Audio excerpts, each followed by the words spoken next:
저는 어렸을 때 산골짜기에 살았는데 항상 산 너머에 무엇이 있을까 궁금했습니다. 저 산을 넘어가면 어떤 마을이 있을까? 또 어떤 풍경이 펼쳐질까? 항상 그것이 궁금했습니다. 그리고 우리 동네 앞에 있는 이 길을 따라가면 어디가 나올까? 이것을 궁금해 했습니다. 인간은 누구나 정해진 공간과 시간 안에 있습니다. 우리는 지금 주 2022년에 살고 있습니다. 조선시대인 1500년대에 사는 사람들과 많은 차이가 있습니다.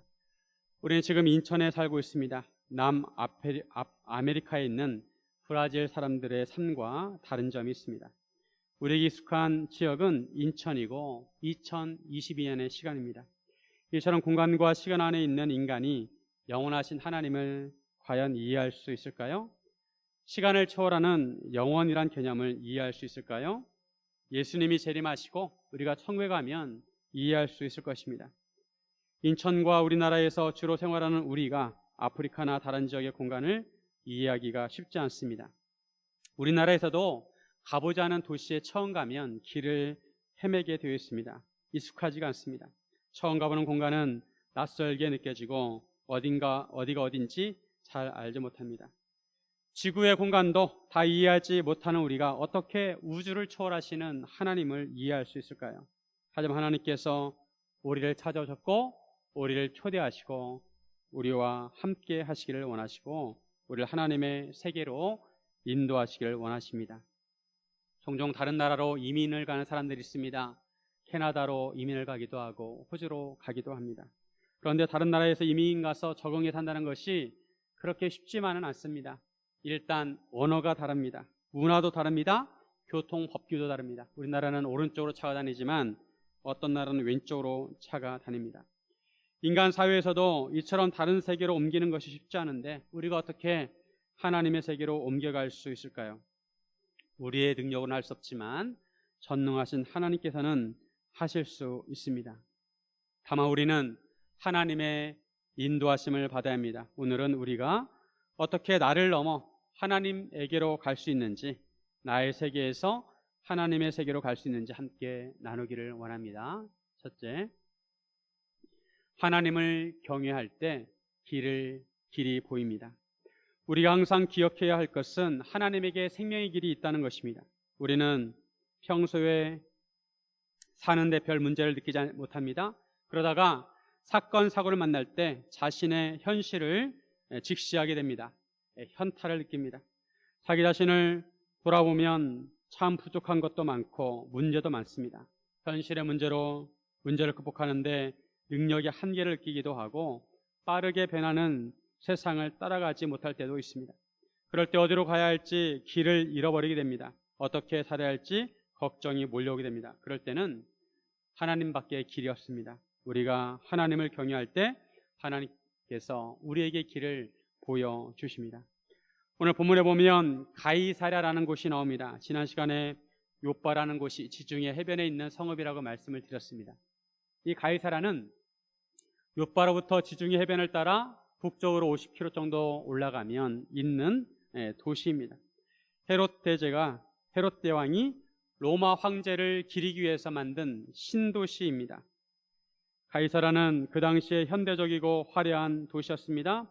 로마 황제를 기리는 동상이 있고 로마 신전들과 원형 극장들이 있는 현대적인 건물들이 많았습니다. 로마 총독은 주로 가이사랴에 거주를 했습니다. 지중해변은 따뜻했기 때문입니다. 예루살렘도 물론 중동 지역이라서 따뜻했지만 고도가 높아서 몇 개월은 추웠습니다. 이 가이사랴에는 로마 군대가 주둔해 있었습니다. 보병 부대 한 부대가 보통 600명 정도 되었습니다. 그 지휘관이 천부장이었고 그 밑에는 6명의 백부장이 있었습니다. 백부장은 100명의 병사를 거느렸습니다. 백부장은 오늘날 중대장 정도 됩니다. 로마 제국 시대의 로마 군인은 가장 주축을 이루었습니다. 로마 군대는 로마 제국의 기둥이었습니다. 로마 군인은 사람들이 부러워하는 직업이었습니다. 이 백부장 중에 고넬료라 하는 사람이 있었습니다. 고넬료는 경건한 사람이었고 온 집안과 더불어 하나님을 경외하고 백성을 많이 구제했습니다. 로마 군인 중에는 매우 잔인하고 난폭한 사람도 있었지만 고넬료는 이방인이었지만 하나님을 경외하는 사람이었습니다. 또한 고넬료는 기도하는 사람이었습니다. 하나님을 경외하는 사람은 기도하게 되어 있습니다.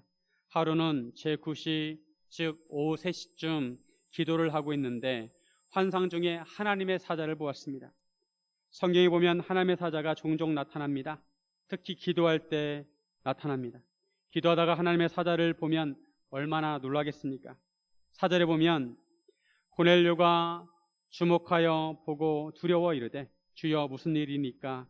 천사가 이르되 내 기도와 구제가 하나님 앞에 상달되어 기억하신 바가 되었으니. 천사가 고넬료에게 하는 말이 내 기도와 구제가 하나님 앞에 상달되었다는 것입니다. 그 기도를 하나님께서 기억하셨다는 것입니다. 하나님이 기억하신다는 것은 구원을 시작하신다는 것입니다. 고넬료는 단지 기도만 하는 사람이 아니었습니다. 기도가 삶으로 이어졌습니다. 우리가 기도를 할 때 기도가 삶으로 이어지는 기도를 해야 합니다. 기도를 하다 보면 하나님께 주시는 마음이 있습니다. 하나님처럼 긍휼히 여기는 마음이 생깁니다. 돌아보아야 할 성도들이 생각납니다. 고넬료는 기도하다가 이방인인데도 불구하고 하나님께 규칙적으로 기도를 드렸고, 기도하다가 주변에 돌아볼 사람들이, 어려운 사람들이 생각나고 그들을 도와주게 되었습니다. 그들을 구제하게 되었습니다. 고넬료는 많은 백성을 구제했습니다. 고넬료의 기도는 진심이었고 구제도 진심이었습니다. 하나님께서 이런 고넬료의 기도와 구제를 받으신 것입니다. 우리는 기도할 때 기도가 삶으로 이어져야 합니다. 기도하면 기도의 열매가 있어야 합니다. 먼저는 자기 자신이 변해야 합니다. 기도하면 사랑해야 하고, 기도하면 다른 사람을 용서해야 하고, 기도하면 다른 사람을 돌아볼 줄 알아야 합니다.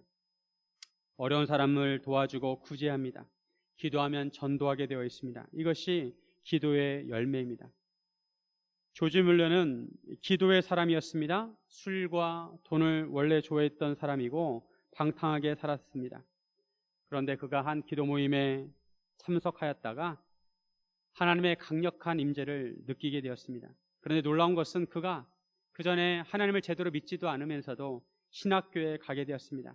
그는 기도 모임에서 선교사로 파송되는 친구가 무릎을 꿇고 기도하는 모습을 보고 감동을 받았습니다. 조지 뮬러는 보육원을 세워서 고아들을 돌보는 사역을 했습니다.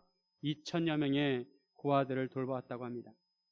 그가 보육원을 세울 때 50센트, 500원 정도 되는 그런 돈밖에 없었지만 오직 하나님께 기도함으로 고아들을 돌보았습니다. 먹을 것이 떨어지면 하나님께 기도하면 하나님께서 그 먹을 것을 채워주시고, 날씨가 추워서 연료가 떨어지면 그때도 기도해서 하나님께서 연료를 공급해 주시고, 또 5군데 보육원이 있었는데 그때마다 건축을 할 때 필요한 것이 있으면 기도를 했습니다. 조지 뮬러는 그렇게 기도해서 5만 번의 기도응답을 받았습니다. 필요할 때마다 하나님께서 채워주셨습니다. 지금도 조지 뮬러 재단이 있는데 그 재단에서는 모금을 하지 않는다고 합니다. 조지 뮬러는 삶으로 이어지는 기도를 했습니다. 조지 뮬러는 하나님을 경외했기에 하나님께 기도하였고, 조지 뮬러의 기도와 구제가 하나님께 상달되어 기도 응답을 받게 되었습니다. 이와 같이 고넬료도 그 기도와 구제를 하나님께서 받으신 것입니다. 그리고 하나님께서 고넬료에게 길을 보여주십니다. 5절에 보시면 내가 지금 사람들을 욥바에 보내어 베드로라 하는 시몬을 청하라. 베드로라는 전혀 모르는 사람을 하나님께서 말씀하시면서, 천사가 말씀하면서 욥바로 사람을 보내어 그를 초대하라는 것입니다. 하나님의 사자가 베드로가 어디에 있는지 구체적으로 알려줍니다. 베드로는 욥바 무두장이 시몬의 집에 있다는 것입니다.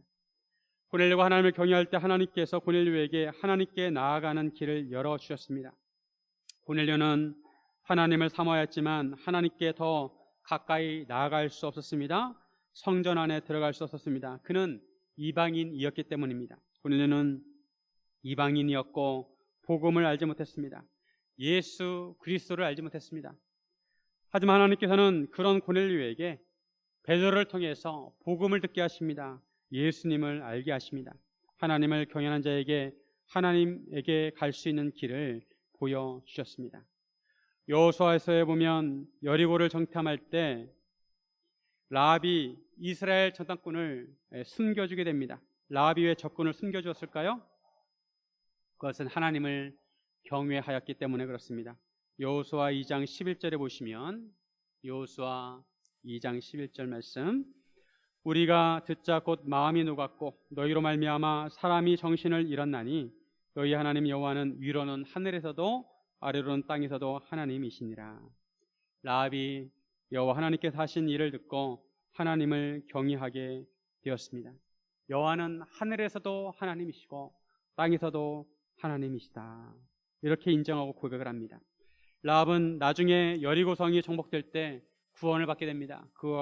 그의 가족과 함께 구원을 받았습니다. 그리고 놀랍게도 라합은 예수님의 족보에 들어가게 됩니다.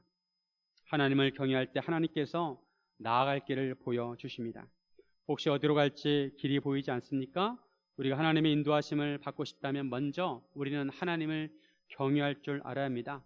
하나님을 하나님으로 인정하고 하나님 말씀대로 살고자 하는 자세가 있어야 합니다. 사랑하는 성도 여러분, 진심으로 하나님을 경외하시기를 주님의 이름으로 축원드립니다. 둘째, 하나님의 말씀에 보폭을 맞추어야 합니다. 우리가 하나님의 말씀을 대할 때 내 입맛에 맞는 말씀만 골라 먹어서는 안 되고 하나님의 말씀에 나 자신을 맞춰야 합니다. 하나님의 말씀을 나에게 맞추려고 해서는 안 되고 내가 하나님의 말씀에 맞춰야 합니다. 하나님의 말씀을 들으면 그 말씀에 나의 보폭을 맞추어야 합니다. 고넬료가 기도하던 중에 하나님의 사자를 보았는데 그 이튿날 베드로도 정오 때쯤 기도를 하고 있었습니다.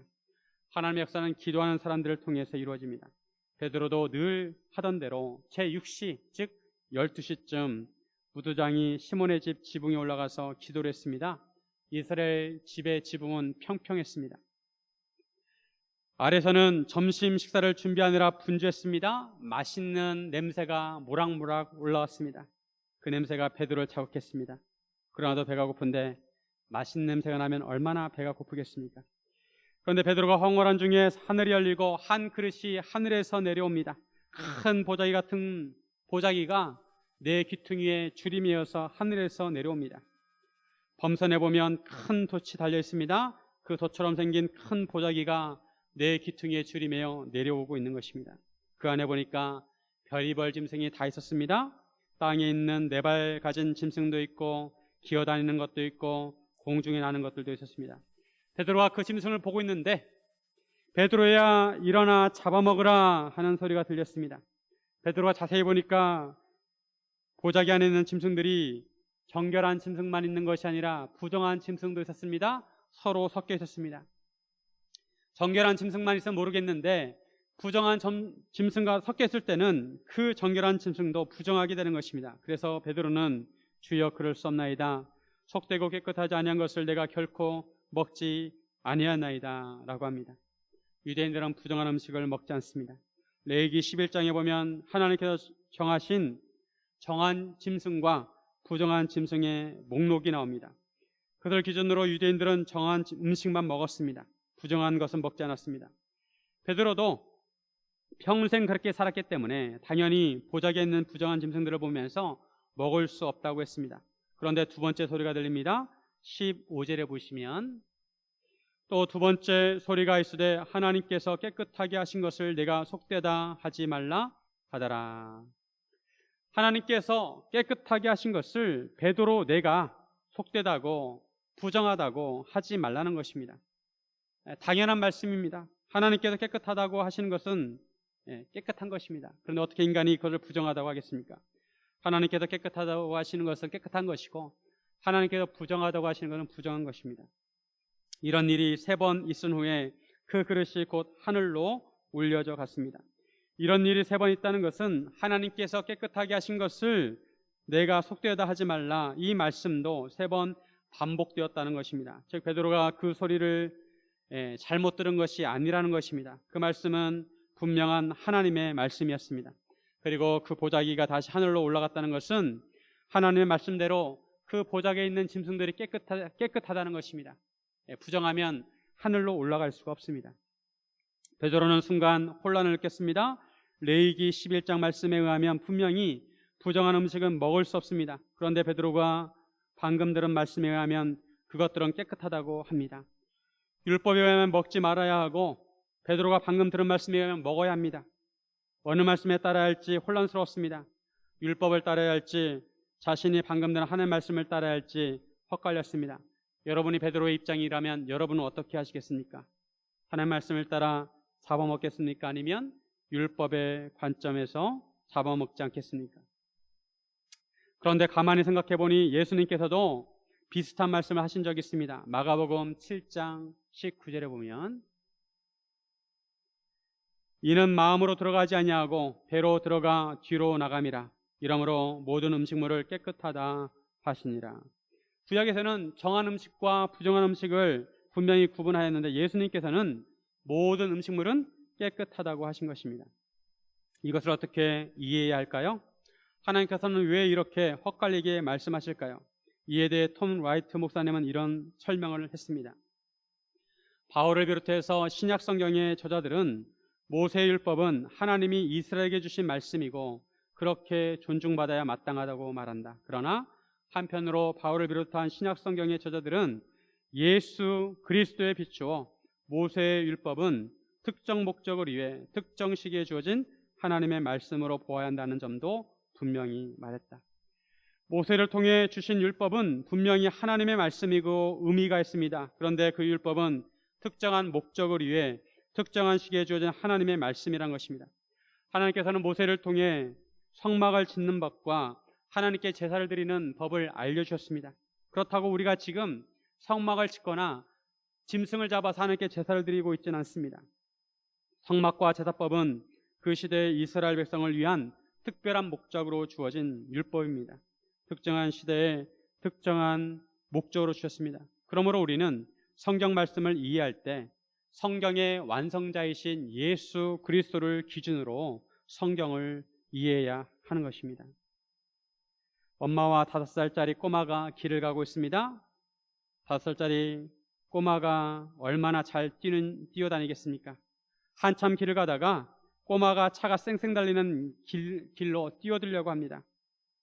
그러자 엄마가 화들짝 놀라면서 얼른 아이를 잡습니다. 그러면서 가만히 있어라고 말합니다. 그러다가 신호가 바뀌자 엄마가 아기의 손을 잡으면서 이제 건너가자라고 말합니다. 엄마가 어떤 때는 건너지 말라고 했다가 또 어떤 때는 건너라고 합니다. 그렇다고 엄마의 말이 모순된 것이 아닙니다. 엄마도 아이와 함께 길을 건너기를 원합니다. 하지만 차가 달리고 있을 때는 가만히 있어라고 말한 것이 옳습니다. 그 시점에서는 그렇게 말해야 합니다. 그렇지 않으면 사고가 납니다. 그리고 파란불이 들어와서 차들이 정지선에 멈추면 그때 길을 건너라는 것입니다. 하나님께서도 우리를 향하신 뜻과 의도는 동일하십니다. 하지만 때에 따라 환경에 따라 다르게 말씀하십니다. 다르게 말씀하신다고 틀린 것이 아닙니다. 하나님께서 구약시대 이스라엘 백성에게 정한 음식과 부정한 음식을 나누어 주시고 정한 음식만 먹으라고 하신 것은 맞습니다. 하지만 예수 그리스도께서 이 땅에 오심으로 하나님의 나라가 시작되었고 새로운 기준을 주십니다. 하나님께서 모든 음식물을 깨끗하게 하셨습니다. 하나님께서 태초에 모든 짐승들을 창조하시고 나서 뭐라고 말씀하셨습니까? 좋았더라고 말씀하셨습니다. 즉 모든 짐승이 깨끗하다는 것입니다. 다만 죄에 물들어서 오염이 되었습니다. 그런데 예수님께서 새롭게 하셨습니다. 하나님께서는 우리를 말씀으로 인도하십니다. 우리는 하나님의 말씀을 잘 듣고 있다가 하나님의 말씀에 보폭을 맞추어 가야 합니다. 하나님께서 빨리 가라고 하면 빨리 가고 천천히 가라고 하면 천천히 가고 멈추라고 하면 멈추고 가라고 하면 가야 하는 것입니다. 우리가 하나님의 말씀에 보폭을 맞추기 위해서는 하나님의 말씀에 귀를 기울여야 합니다. 광야에서 하나님께서 구름기둥으로 이스라엘 백성을 인도하셨습니다. 구름기둥이 성막 위에 내려앉으면 그곳에 머물러 장막을 쳐야 했습니다. 하루든 한 달이든 몇 년씩 때로는 그곳에 한 장소에 머물러야 했습니다. 그러다가 구름기둥이 성막 위로 올라가면 장막을 걷고 출발해야 합니다. 구름기둥이 아침에 떠오를 때도 있고 때로는 한밤중에 떠오를 때도 있습니다. 그러면 이스라엘 백성은 아침이든 밤이든 출발을 해야 했습니다. 이스라엘 백성은 밤낮으로 항상 성막에 있는 구름 기둥을 바라보았습니다. 오늘은 구름 기둥이 어디에 있나 살펴보았습니다. 그리고 그 구름 기둥에 따라서 멈추든지 가든지 결정을 했습니다. 마찬가지로 우리는 나에게 주시는 하나님의 말씀이 무엇인지 항상 기도하면서 생각해야 합니다. 내 마음에 주시는 하나님의 말씀이 무엇인지 생각해야 합니다. 그 말씀을 따라 살아야 하는 것입니다. 최근에 저의 마음에 묵상이 되는 말씀은 강하고 담대하라는 말씀입니다. 하나님께서 여호수아에게 주신 말씀입니다. 여러분도 여러분 마음에 주시는 말씀이 있을 것입니다. 그 말씀에 귀를 기울이시기를 바랍니다. 사랑하는 성도 여러분, 하나님의 말씀에 보폭을 맞추시기를 주님의 이름으로 축원드립니다. 셋째로, 편견을 깨고 마음의 문을 활짝 열어야 합니다. 사람은 누구나 편견을 가지고 있습니다. 그럴 수밖에 없습니다. 사람은 누구나 시간과 공간 안에 살고 태어나고 자라나는 환경과 문화가 있습니다. 우리는 대한민국에서 태어나고 대한민국에서 살고 있습니다. 우리는 피부색도 같고 생김새도 비슷해서 잘 모르지만 외국인이 우리를 보거나 우리가 외국인을 보면 무언가 서로 다르다는 것을 알게 됩니다. 우리가 외국인에 대해서 갖는 편견이 있고 외국인이 우리에게 대해서 갖는 편견이 있습니다. 이러한 편견을 극복해야 하나가 될 수 있습니다. 마찬가지로 우리가 하나님 나라의 시민으로 살아가려면 우리의 세상적인 편견을 깨고 마음의 문을 활짝 열어야 하는 것입니다. 베드로가 보자기 환상을 보고 그것이 무슨 뜻인지 속으로 의아해하였습니다. 마침 그때 고넬료가 보낸 사람들이 시몬의 집, 무드장이 시몬의 집에 찾아와 문 밖에 서서 물었습니다. 베드로라는 시몬이 여기 유숙하느냐? 그때 성령님께서 베드로에게 말씀하십니다. 두 사람이 너를 찾으니 일어나 내려가 의심하지 말고 함께 가라. 내가 그들을 보내었느니라. 성령님께서 베드로에게 그들을 따라가라고 하십니다. 성령님께서는 베드로에게 의심하지 말라고 합니다. 편견을 가지고 있으면 의심이 생기게 마련입니다. 이방인들이 베드로의 이름을 부르고 있는데 왜 이방인이 나를 찾아왔을까? 내 이름을 어떻게 알았을까? 의심할 수밖에 없습니다. 이방인이 나를 부르면서 함께 가자고 하는데 이들을 따라가도 되는 것일까? 충분히 의심할 수 있습니다. 유대인은 이방인과 교제할 수 없습니다. 함께 음식을 먹지도 않습니다.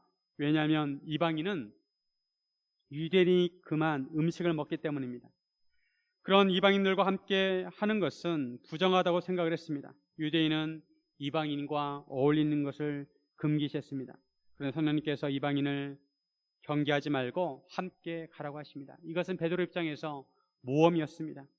베드로는 내려가서 그 사람들에게 무슨 일로 왔느냐고 물었습니다. 그들이 대답하기를 22절에 보시면 그들이 대답하되 백부장 고넬료는 의인이요 하나님을 경외하는 사람이라 유대 온 족속이 칭찬하더니 그가 거룩한 천사의 지시를 받아 당신을 그 집으로 청하여 말을 들으려 하느니라 한대. 고넬료가 보낸 사람들은 베드로에게 분명한 메시지를 전달했습니다. 그들도 거룩한 천사의 지시를 받아 왔다는 것입니다. 그리고 베드로를 초청해서 베드로의 말을 들으라는 것입니다. 유대 전통에 따르는 베드로는 그들의 요구를 거부해야 합니다. 어떻게 이방인 집에 방문해서 그들과 함께 교제할 수 있습니까? 하지만 베드로는 보자기 환상을 통해서 분명히 하나님의 말씀을 들었습니다. 그리고 그들도 천사의 지시를 받아왔다는 것입니다. 베드로는 평범한 일이 아니지만 자기의 편견을 고집하지 않고 마음의 문을 열고 하나님의 인도하심을 따르게 됩니다. 일단은 그들의 요구대로 고넬료 집으로 가라는 것입니다. 비록 이방인이지만 성령님의 지시대로 가라는 것입니다. 사도행전의 구절을 보면 예수님께서 말씀하신 것처럼 복음이 예루살렘과 온 유대와 사마리아와 땅끝까지 퍼지는 것을 볼 수가 있습니다. 그런데 그 단계마다 성령님께서 개입하셔서 사도들과 제자들을 이끄시는 모습을 보게 됩니다. 빌립이 에디오피아 내시에게 복음을 전할 때도 빌립은 주의 사자의 지시를 받아 남쪽으로 갔습니다. 그리고 성령님의 말씀에 따라 에디오피아 내시가 타고 있는 술에 가까이 갔습니다. 빌립은 그 에디오피아 내시에게 복음을 전했습니다. 오늘 본문에서도 하나님의 사자가 고넬료에게 나타났고 성령님께서 베드로에게 지시하십니다. 하나님께서 베드로에게 보자기 환상을 보여주신 것은 이방인에게 복음을 전하기 위한 준비 과정이었습니다. 하나님께서 예수님의 수제자 베드로를 통해 이방인에게 복음을 전하도록 하신 것입니다. 이방인에게 복음을 전하려면 베드로가 가지고 있는 편견을 깨야 합니다. 그래야 이방인에게 나아갈 수 있고 그들에게 복음을 전할 수 있습니다. 그런데 편견을 깨는 것이 보통 어려운 일이 아닙니다. 유대인들은 율법이 몸에 배어 있습니다. 본능적으로 이방인을 회피하게 되어 있습니다. 자석이 N극과 S극이 만나면 서로 붙지만 같은 S극과 S극이 만나면 서로 밀어냅니다. 그렇듯이 유대인은 이방인을 만나면 피했습니다. 하나님께서 보자기 안에 있는 짐승을 잡아먹으라고 말씀하셨지만 그 말씀을 행동으로 옮기는 것은 쉽지 않았습니다. 갈라디아에서 보면 베드로가 이방인과 식사를 하고 있다가 유대인들이 들어오니까 식사 자리를 피했습니다. 왜냐하면 유대인들에게 비판을 받을 것을 염려했기 때문입니다. 이런 베드로를 사도 바울이 책망을 합니다. 머리로는 분명히 이방인과 함께 식사를 하는 것은 괜찮다고 알고 있습니다. 함께 교제해야 된다는 걸 알고 있습니다. 그런데 몸은 옛날 율법을 기억합니다. 유대인들이 오니까 그들의 시선을 의식해서 자신도 모르게 몸을 피했던 것입니다. 베드로가 이렇게 하니까 함께 식사하던 다른 유대인들도 그 자리를 피하게 되었고 심지어는 바나바까지 외식의 유혹이 되었습니다. 사도 바울은 복음의 진리를 따라 바르게 행하지 않은 베드로를 책망했습니다. 베드로는 수지자인데 베드로가 그처럼 외식하면 복음을 믿는 유대인이나 이방인들에게 좋지 않은 영향을 미칠 수가 있습니다. 이것을 방지하기 위해서 사도 바울은 베드로를 책망했던 것입니다. 이런 것을 보면 복음을 위해서 나의 편견을 깨는 것은 어려운 일입니다. 이방인을 처음 전도한 베드로에게도 어려운 일이었습니다. 하지만 그럼에도 우리는 복음을 위해서 자신의 편견을 극복해야 합니다. 찰스 스윈들 목사님은 편견을 죄악이라고까지 말했습니다. 편견의 뿌리는 교만이라는 것입니다. 편견은 자신이 속한 집단은 우월하게 보면서 다른 집단은 열등하게 본다는 것입니다. 자신의 기준을 절대시하고 다른 사람을 하대한다는 것입니다. 신앙생활은 나처럼 해야 돼 라고 하면서 다른 방식으로 신앙생활을 하는 사람을 인정하지 않습니다. 이것은 교만입니다. 기도는 나처럼 해야 돼 라고 하면서 다른 방식으로 기도하는 사람을 비난합니다. 그것은 교만입니다. 어떤 사람은 조용히 기도하고 어떤 사람은 통성으로 기도하고 어떤 사람은 방언으로 기도합니다. 하나님께서 그 기도들을 다 들으십니다. 자기 방식만 옳다고 고집해서는 안 됩니다. 편견은 흔히 전통으로 합리화합니다. 우리는 지금까지 그렇게 해왔다는 것입니다. 편견을 벗어나려면 자신의 전통의 관점과 자신의 문화를 극복해야 합니다. 물론 본질적인 것은 붙들어야 합니다. 하지만 자신의 방식을 절대시해서는 안 됩니다. 꼭 이렇게 해야 한다는 생각을 버려야 합니다. 장로교는 경건하고 거룩하게 드리는 예배를 좋아합니다. 저도 그렇습니다. 장로교 문화에서 자랐기 때문에 거룩한 예배가 좋습니다. 그런데 오순절, 특히 아프리카 교회에서는 예배 드릴 때 성도들이 예배 내내 손뼉을 치면서 찬양을 합니다. 일어나서 춤을 춥니다. 그렇다고 그것이 죄는 아닙니다. 선한 것이 다를 뿐입니다. 장로교는 거룩을 추구하고 아프리카 교회는 기쁨을 추구합니다. 우리가 우리의 편견을 극복하려면 고통이 따릅니다. 어떤 변화든지 아픔과 고통이 있습니다. 구두 하나만 바꿔도 발이 아픕니다. 이것이 당연합니다. 거룩하게 찬양을 드리던 사람이 손을 들고 찬양하라고 하면 어색하고 익숙하지 않습니다. 그렇더라도 우리가 편견을 버려야 합니다. 편견은 오래전부터 우리가 생각하는 사고방식이 굳어진 것입니다. 복음과 진리대로 살려면 아프더라도 편견을 깨야 합니다. 다른 방식을 인정하고 받아들여야 하는 것입니다. 변화에는 고통이 따르기 마련입니다. 나이가 들면 변화에 익숙하지 않습니다. 모든 것이 귀찮습니다. 저도 젊은이들의 문화에 익숙하지 않은 것이 많이 있습니다. 젊은이들의 문화를 이해하지 못할 때가 있습니다. 쟤들은 왜 저렇게 옷을 입고 다니나? 쟤들은 왜 저렇게 하나? 생각될 때가 있습니다. 시대가 변하면 사고방식도 달라지고 문화도 달라집니다. 젊은 이들과 교제하려면 그들의 문화에 적응하려고 노력해야 합니다. 물론 나의 방식을 고집할 수도 있습니다. 그러면 젊은이들과 소통할 수 없습니다. 나만 신앙생활을 잘하려면 내 방식을 고집해도 됩니다. 하지만 젊은이들은 포용할 수 없습니다. 젊은이들이 머리에 염색하는 것을 이해할 수 있겠습니까? 젊은이들이 머리에 빨간 물을 들이고 예배 드리는 것을 이해할 수 있겠습니까? 젊은이들이 찢어진 청바지를 입고 와서 예배드린 것을 이해할 수 있겠습니까? 그런 것이 어른들 눈에는 거스를 수 있습니다. 그럼에도 복음의 본질이 변하지 않는다면 문화의 차이는 극복해야 하는 것입니다. 우리는 복음 안에서 다음 세대를 포용해야 하고 다른 민족과 다른 나라 사람들을 포용할 줄 알아야 합니다.